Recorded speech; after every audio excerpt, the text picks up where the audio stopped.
नमो अरहंताणं, नमो आयर्याणं। आज हम बात करेंगे कि सुगति अथवा सद्गति किसकी संभव है। 10वें कालिक सूत्र के चौथे अध्याय की 27वीं गाथा में बताया गया है, तवो गुण पहाणस्य उज्जुमयी खन्ति संजमरयस्य परिसहे जिनन्तस्य सुलहा सुगई तारिसगस्य। इस गाथा का भावार्थ है कि जो मुनि, जो श्रमण तपस्वी है, जो सरल है, जो संयम के प्रति जागरूक है और जो कष्टों को सहन करता है, उसकी सद्गति होती है। बात तो यहाँ साधु के लिए कही गई है, लेकिन ये हर इंसान के लिए बड़े ही सुंदर सूत्र हैं। आप इसको अपने संदर्भ में भी समझ सकते हैं कि जो इंसान जीवन में तपोगुण वाला होता है, तप का अर्थ होता है सहन करना। जो व्यक्ति सहिष्णु होता है, जो सहना जानता है, जो विपरीत परिस्थिति को सामान्य रूप से अपने जीवन में समझता है और लेता है, उसका जीवन अच्छा होता है, उसकी सुगति संभव है। सुगति का भावार्थ हम यूँ समझ सकते हैं, सुगति का मतलब है अच्छा जीवन। तो जो व्यक्ति सहना जानता है उसका जीवन अच्छा होता है। जो व्यक्ति क्षमाशील होता है, सहनशील होता है, जिसके जीवन में संयम होता है, असंयम नहीं होता, जो कष्टों को सहन करने वाला होता है, वह व्यक्ति अपने जीवन को आनंद से जी सकता है।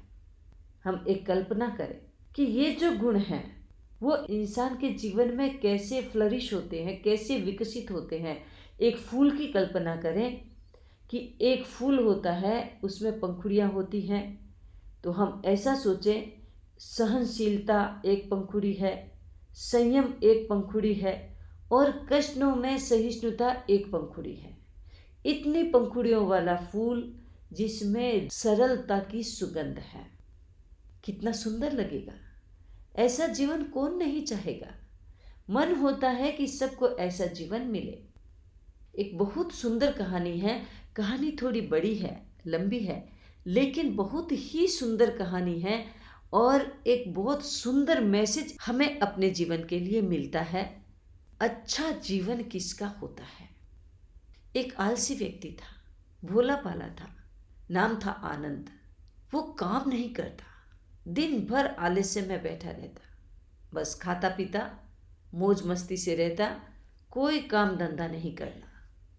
घर वालों ने एक दिन उसको कहा कि तुम घर से चले जाओ। घर वाले भी परेशान थे, काम धंधा कुछ करता नहीं है।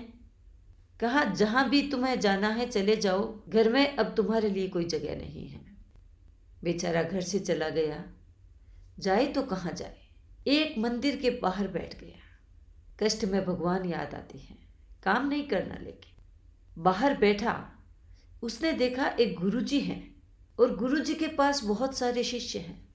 उनको करना धरना कुछ नहीं, केवल आरती पूजा, आरती पूजा, आरती पूजा, इसी में ही लगे रहते हैं। उसने सोचा मेरे लिए ये काम अच्छा है, बस इतना काम तो मैं भी कर लूँगा। भगवान की आरती पूजा जो करनी है उतना काम मैं कर लूँगा। गुरुजी के आश्रम में गुरुजी के पास पहुँच गया। गुरुजी से पूछा, मैं इस आश्रम में रह सकता हूँ? गुरु ने कहा रह लो। कहा मैं काम नहीं करूँगा, कुछ भी काम नहीं करना, मुझे काम नहीं करना है। गुरु ने कहा कोई बात नहीं, और कोई काम नहीं करना, केवल भगवान की पूजा करना है, वो तुम कर लेना। उसने कहा इतना काम कर लूँगा।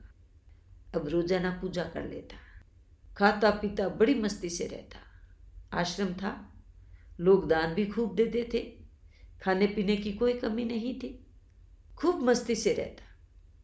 कुछ दिनों में एकादशी आ गई।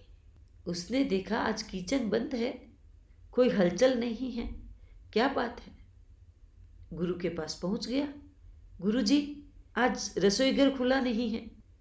गुरु ने कहा आज एकादशी है, सबके व्रत है, तुम्हें भी व्रत करना है। उसने कहा गुरुजी मैं व्रत नहीं करूँगा, मैं तो खाना खाऊंगा, मुझे खाना चाहिए, मैं भूखा नहीं रह सकता। एक दिन भूखा रहने का मतलब है मेरा तो राम नाम सत्य हो जाएगा। मैं भूखा नहीं रह सकता। गुरु ने कहा कोई बात नहीं, तुम भूखा नहीं रह सकते, आज खाना तो कोई बनाएगा नहीं, सबको व्रत है, तुम अपने आप अपना खाना बना लो। आश्रम में आज खाना नहीं बनता है, नदी के पार जाओ और तुम अपना खाना वहाँ बना करके अपना खाना खा लेना। उसने कहा कोई बात नहीं, वहाँ जाके बना लूँगा, भूखा नहीं रहूँगा, मुझे आटा चावल जो भी है दे दीजिए। गुरु ने कहा जो तुम्हें चाहिए ले जाओ। ईमानदार था। एक जने का खाना जितना बनता है उतनी सारी सामग्री ली और नदी के किनारे जाने लगा। गुरु ने कहा देखो, तुम खाना बनाओगे, भोजन करोगे, राम जी को भी भोग लगा देना। उसने कहा ठीक है गुरु जी। नदी के पार गया, जैसे तैसे करके खाना बनाया। अब खाने बैठा तो लगा कि अरे गुरु जी ने कहा था राम जी को भोग लगाना है। अब जोर जोर से आवाज़ देता है राम जी आओ, राम जी आओ, राम जी आओ, खाना खाओ, भोग लगाओ। अब भोग लगाए कौन? राम जी नहीं आए। थोड़ी देर भूखा रहा, फिर भूख तो उससे सहन होती नहीं। उसने जोर से चिल्ला के कहा राम जी आइए आप, मैं भूखा हूँ, मुझे भूख लगी है। गुरु जी ने कहा आपको भोग लगाना है इसलिए मैं आपका इंतजार कर रहा हूँ, वरना मैं आपका इंतजार नहीं करता। आना है तो अब आप आ ही जाइए, मुझे बड़ी तेज भूख लगी है। इतने में राम जी सीता के साथ वहाँ प्रकट हो गए। उसने देखा गुरु जी ने तो कहा राम जी आएंगे, ये तो अपनी पत्नी सीता मैया को भी ले आए साथ में। सोचा भोजन तो एक जने का है, कोई बात नहीं, मैं आज नहीं खाऊंगा, मैं राम जी को खिला देता हूँ। दोनों को कहा देखिए मैंने भोजन तो एक जन का बनाया था, लेकिन अब आप दो आ गए हैं तो मैं आपको खिला देता हूँ, दोनों को आप भोजन खा लीजिए। दोनों को भोजन खिला दिया। अपना आप एकादशी का व्रत हो गया। फिर कुछ दिन बीते, एकादशी तो फिर आ गई। भूल गया क्या हुआ था पिछली एकादशी को। आज भी भोजन नहीं मिलना था। उसने कहा गुरुजी मैं तो भोजन बिना नहीं रह सकता। अरे भाई उस दिन अपने आप लिया, आज भी अपने आप कर लो। गुरुजी आज मुझे ज़्यादा सामग्री देना, क्योंकि उस दिन आपने तो कहा राम जी को भोग लगाना है और राम जी के साथ तो सीता मैया भी आ गई थी। आज मुझे 3 जन का देना। गुरु ने कहा जितना चाहिए उतना ले लो। गुरु ने सोचा भूखा है, शायद भोजन ज़्यादा अच्छा लगता होगा, अच्छा भाता होगा, खा लेगा, कोई बात नहीं है। आज 3 जन के भोजन की सामग्री लेके गया। भोजन बनाया, राम जी को बुलाया और आज तो राम जी, सीता मैया, लक्ष्मण भैया, भरत जी और हनुमान जी सबको लेके चले गए। उसने सोचा रे ये राम जी भी बड़े मस्त हैं। पिछली बार एक को बुलाया तो 2 जन आ गए, आज 2 को बुलाया। आज मैंने प्रार्थना की आप और सीता मैया दोनों आ जाइए, तो साथ में पूरी बिरादरी लेके आ गए, पूरा परिवार लेके आ गए। सोचा कोई बात नहीं है, इनको खिला देता हूँ, जितना भी प्रसाद बनाया है इनको खिला देता हूँ मैं, कोई बात नहीं है। उनको अच्छी तरह से भोजन करवा दिया, सब खुश थे। राम जी अपने परिवार के साथ वापस चले गए। वो आश्रम में फिर आ गया। उसने कहा गुरुजी आपने कहा था राम जी आएंगे, राम जी के साथ तो सीता मैया भी आई और आज तो वो पूरे परिवार के साथ आ गए। गुरु ने सोचा ये कहानी बना रहा है, कोई बात नहीं। फिर समय बीता, तीसरी एकादशी फिर आ गई। आज फिर व्रत की बात आई। गुरुजी मैं व्रत नहीं करूँगा, आज मुझे आप 5 जन का भोजन बने उतनी सामग्री दीजिए। वहाँ तो सब लोग आ जाते हैं, राम जी को बुलाता हूँ, सीता मैया को बुलाता हूँ, सब लोग आ टपकते हैं साथ में। तो कोई बात नहीं, मुझे अच्छा लगता है, मैं सबके लिए खाना बनाऊँगा, आप मुझे आज सामग्री ज़्यादा दीजिए। गुरु ने कहा जितनी चाहिए उतनी ले जा। पर गुरु के मन में डाउट आया। गुरु ने सोचा ये कहानियाँ बना बना करके कहीं ऐसा तो नहीं कि यहाँ से सामग्री ले जाता है और बेच देता है। वो अपनी खुशी में जा रहा था, गुरु पीछे पीछे डाउट में चले।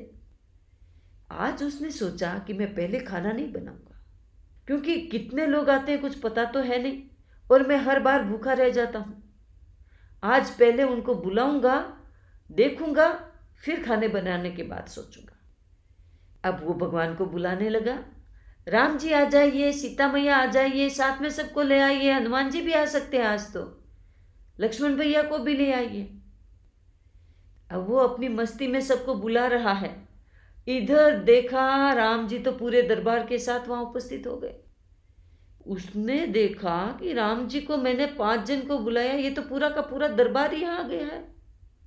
आज मैं किसको खाना खिलाऊंगा, आज मैं नहीं बनाऊंगा। राम जी ने कहा, भैया लाओ खाना, लाओ भोजन लाओ, भोग कहाँ है? उसने कहा, आज मैं नहीं बनाऊंगा। मैं आपको जितनों को बुलाता हूं आप तो चौगुना होके आते हैं। ये पड़ी सामग्री आज अपने आप बना लो। मुझे भी बड़ी भूख लगी है, आप भी बना लो और मुझे भी खिला दो। मैं आज खाना नहीं बनाऊंगा। राम जी हंस रहे हैं देख करके। सीता मैया खाना बनाने लगी। इतना खाना बनाया कि सब लोग आ गए, ऋषि मुनि यक्ष गंधर्व सब आ गए प्रसाद लेने के लिए। अब वो बैठा है एक तरफ। गुरु ने देखा ये तो सामग्री रख करके एक तरफ बैठा है, कुछ हलचल भी नहीं है। गुरु आए सामने। गुरु ने कहा, अरे तू क्या कर रहा है? खाना नहीं बना रहा है, भूख नहीं लगी है? उसने कहा, गुरु जी राम जी का पूरा दरबार उपस्थित है, देखो सीता मैया खाना बना रही है। गुरु ने सोचा कुछ दिखता तो है नहीं, और इसको सीता मैया दिख रही है, इसको राम जी का दरबार दिख रहा है। गुरु ने कहा, तू सपना देख रहा है क्या? कहाँ है राम जी, कहाँ है दरबार? आनंद ने कहा, गुरु जी आपको नहीं दिखता? आनंद ने कहा, राम जी आपका दरबार मेरे गुरु जी को नहीं दिखता, इनको दिखाइए। राम जी ने कहा, इनको नहीं दिखेगा? क्यों राम जी? मेरे गुरु जी इतने विद्वान हैं, इतने पंडित हैं, इतना ज्ञान है इनमें, इनको आप क्यों नहीं दिखते? राम जी ने कहा कि इनके पास सब कुछ है, लेकिन इनके पास सरलता नहीं है, इसलिए मैं इनको नहीं दिखता। आनंद ने कहा, गुरु जी राम जी कहते हैं वो आपको नहीं दिखेंगे। क्यों भाई? राम जी कहते हैं कि आपके पास ज्ञान तो बहुत है, लेकिन आपके पास सरलता नहीं। गुरु जी ने सुना, अवाक रह गए। अरे आज तक इतना ज्ञान लिया, लेकिन सरलता नहीं साधी, कैसे प्रभु दिखेंगे? जहाँ सरलता है वही प्रभु है, जहाँ सरलता है वही तो सब कुछ है, वही साधना है, वही सिद्धियां हैं। सरलता नहीं तो कुछ भी नहीं। बड़ी मार्मिक कहानी है। भीतर में सरलता है जिस भी इंसान की, वह इंसान पा लेता है, जीवन में सफलता भी पा लेता है, समृद्धि भी पा लेता है। क्योंकि जहाँ सरलता है पुण्यों का ढेर लग जाता है, सहनशीलता भी आ जाती है। बेचारा भूखा नहीं रह सकता, लेकिन हर एकादशी को वो तो व्रत कर रहा था, उसको पता ही नहीं चल रहा था। एक सरलता साधो, सारे गुण सध जाते हैं। स्वार्थ वाली सरलता अच्छी नहीं है, मूर्खों वाली सरलता अच्छी नहीं है, गधे वाली सरलता अच्छी नहीं है। कहा जाता है कि गधे में 3 विशेषताएं होती हैं। गधा मूर्ख होता है, गधा सरल होता है, गधा सहनशील होता है, बहुत कुछ सहता है। लेकिन गधे वाली सरलता अच्छी सरलता नहीं है, उससे कुछ काम नहीं बनता। लेकिन भीतर में आत्मा की जो सरलता होती है, उससे सब कुछ सध जाता है। इस गाथा की यही प्रेरणा है। ओम अरहम।